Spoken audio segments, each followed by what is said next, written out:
Hi, welcome. I'm here with Stephanie Murphy. She's a professor at the University of Texas at Austin. Yeah. Stephanie, how are you doing? Great to see you. I'm doing good. How are you, Al? I'm doing real well. Again. Yeah, here we are at TALREOS in this austere room, Lincoln Hall. Room, yes. Pitzer School of Law on Northwestern University's campus here downtown Miracle Mile area. And you have been coming here for years, and you've been a people analytics leader. You educate others. Tell us a little bit about what you're up to. Yeah. So I was at Dell for about 10 years. I led our People Insights team. So that's everything from talent analytics and research, selection and assessment, as well as employee listening strategy. Recently left Dell and now working at UT. I've been teaching there for about 5 years now, teaching people analytics, diversity and inclusion, org behavior, and leading people in organizations. And now I'm also helping them with their employee listening and analytics. So just a little bit all over the place right now. Well, I mean, there's a lot happening in the world, and analytics is up front, and obviously with AI and robotic automation, all these disruptions that are happening. How do you see that affecting organizations, whether it be in tech or in general marketplace? I mean, healthcare is being affected, as you know, and when you talk about inclusion, I mean, the ramifications are broad, but what are you seeing as highlights? Yeah, so it's been interesting. So once I left Dell, I kind of been doing the contract work and working a lot with UT, but I've also been interviewing and applying for different roles in different spaces. And so you mentioned healthcare and tech, and so as I've been interviewing with all these different industries outside of tech, everyone's looking for similar things, right? They're all looking for this need to be able to understand their data in a faster way. And that's why I think all the technology comes into play that we're starting to see arise now. So many different companies pop up with these newer, slicker technologies because people want data and they want it fast. And so I think that's going to be something is speed, but I think a big piece of it is also the storytelling piece. I think with technology, there's a less need for all of the technical aspects that we used to rely on. You don't need to go into SPSS and run the regressions as much as you used to because you can click a button in a tool now, right? And so a big piece of it is like once you get all the analytics and all of the data, how do you then tell the story to someone that doesn't understand analytics in a simplified visual way? I was talking to someone before we came in here and they were talking about how they were upset because their team was taking Tableau exports and putting it on slides and calling it a story. And I was like, yeah, I would be upset too.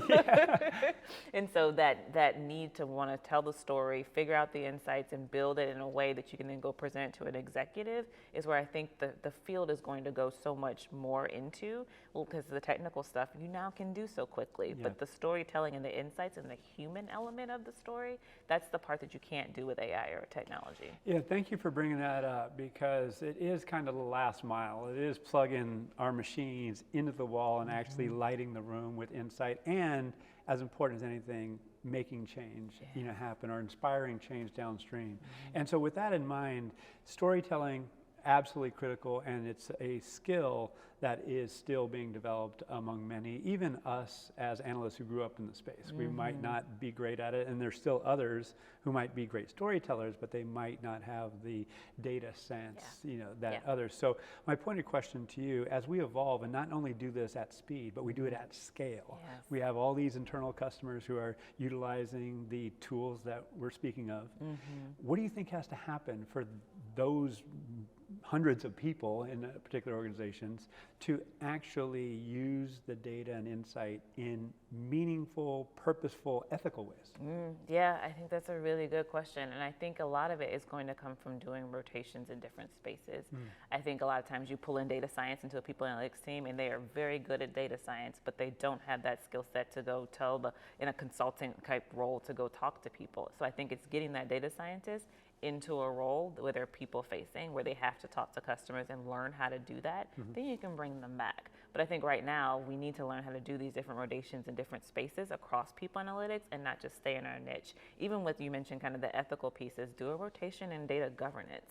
Take that data scientist and then put them in data governance, let them learn that space because they really need to know bits and pieces of all of it. And if you leave everybody in their silos, I don't think you get that full breadth of skill set that people really need to see the end-to-end picture of people analytics. Yeah, I love it. I want to ask you about tools in a second, but before we do, hang on to this notion of storytelling for a minute, because I think the discipline of people analytics and HR generalists and HR executives have had this, and again, this is my observation, this kind of inductive approach where we are having this data, this analytics, these tools that are creating insights and we're trying to tell a story around these insights.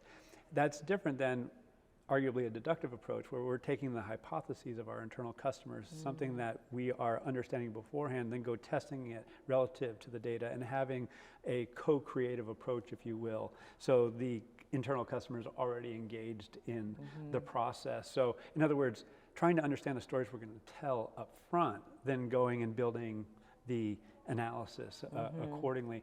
Do you see both approaches work? Are you in favor of one or the other? I think a big piece of it is meeting the needs of the business. And so even like when I was leading People Insights at Dell, every year in the beginning of the year, while the businesses were setting their strategies, I would schedule one-on-ones and sit down and talk to them and understand what were they going to be focusing on, what were their pain points, what were the problems they were going to solve for the year. And then I would shape my roadmap to make sure that something I was doing was meeting that need and helping them solve the problem. Otherwise, we end up coming up with these really cool research ideas that no one cares about, right? And so I might have gone down a path of like, I really care about this topic, but does my business leader care? Probably not, because they have these problems and this is their roadmap that they're focused on. So personally, I feel like meeting the business where they are, and making sure that the analytics that I'm providing is helping and supporting them fix problems is key. But there is an element of that where you've got to be proactive, right? So it's monitoring the external trends, what's going on in the industry, what's something that might come that our business leaders don't know it's coming that I could help solve for data. And so it's looking at the Forbes and learning about all the different hot topics coming out and figuring out if there's other like more proactive things that you can start doing too. Yeah, I love what you're saying, and I want to talk about that more extensively at another time because we have limited time today, but technology. I've had this position that as people analytics leaders, we have to be attentive to what's happening in the technology marketplace because we're continually getting disrupted. And obviously over the past 6 months, that has really borne to be the case. And now, to what extent do you believe as a people analytics leader, as a talent leader, that we have to be open-minded and create an ecosystem, if you will, of technologies that are going to serve the business and meet the needs? So the pointed question is this: to what extent, particularly with diversity, equity, and inclusion, what technologies do you believe that we need to utilize to get a better picture of not only what's happening internally, which has largely been the focus, but what's happening externally in talent markets as well? Yeah, I think especially with DEI and the data privacy, the issues and ethical concerns that comes with that data, putting things in Excel is no longer acceptable, right? Yeah. And so a lot of companies that were doing, even Dell included, we were doing a lot of things in Excel. We've had to shift and think about other ways of doing it that's more secure, where you can put the privacy connections and make sure. So tools like One Model or Agnostic and Visier and all these different ones have become necessity if you're going to be able to scale and share DEI data. And so that was something that we talked about like at Dell a lot, and we started using Tableau dashboards, but it doesn't allow you to get to the individual level data of privacy that you need, where you can say this person can see this level of hierarchy, but they can't see DEI, or it doesn't allow you that granularity. And that's when these technology tools come in handy that allow you to do that. And it's the only way with data privacy we're going to be able to scale and share data so people can take actions and decisions in the business. Yeah, well, thank you for saying that, because I have to admit that I'm biased. At the same time, I just don't see, to your point, other ways around it, given not only existing laws, but emerging laws that's coming out of the EU and here in different states around the US. So it's something that organizational leaders have to get ahead of as opposed to be reactive to. Totally agree. So as we start to wrap up, where do you think the discipline is going given all these changes that are happening? Because at people analytics teams, I still see a lot of activity, particularly in the vendor community, and organizations are still hiring, but the teams aren't big like they used to be. They're more lean, they're more arguably, hopefully efficient, given the tools that are out there. But where do you see the future of the discipline? Yeah, as I mentioned, just as I've been looking at different roles and jobs, so many people are on so many different places within the people analytics journey. I think a lot of people are still further behind than in tech industry. I feel like it's a little bit ahead because they have so much technology to advance it.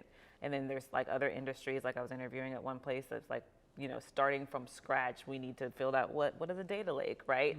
And so I feel like there's still a lot of work that needs to be done that we're currently doing that we haven't quite finished in other industries that need to we need to catch up the rest of our friends. But future forward, I think a lot of it, like I mentioned, is getting the technology in place. As we become leaner, we need those tools to do the bulk of the work because we're not going to have enough people to do it. And our focus should really be in adding the human element to those numbers, building the stories behind it. I was telling a friend the other day, I was like, I had shown a data point all the time to my senior leaders at Dell about flexibility being important. And it was something they had seen time and time again. And I was like, okay, I'm tired of saying the same data point. It's like, how do we make this actually pop to them? And so someone on my team had gone through a sad experience with her mother who had went through kind of chemotherapy. And she talked about how she was able to work at home and sit with her mom as she was going through the treatments. And so I was like, okay, we're going to tell that story. And so for the first time, it was like the work flexibility was the same data point, but we had a human story to now put behind it. The whole room looked at that data point very differently. And so I really think as we get deeper into the numbers and the analytics and people analytics, adding the human elements, telling the stories behind the numbers, bringing in the insights, the context is going to become so critical. 100%.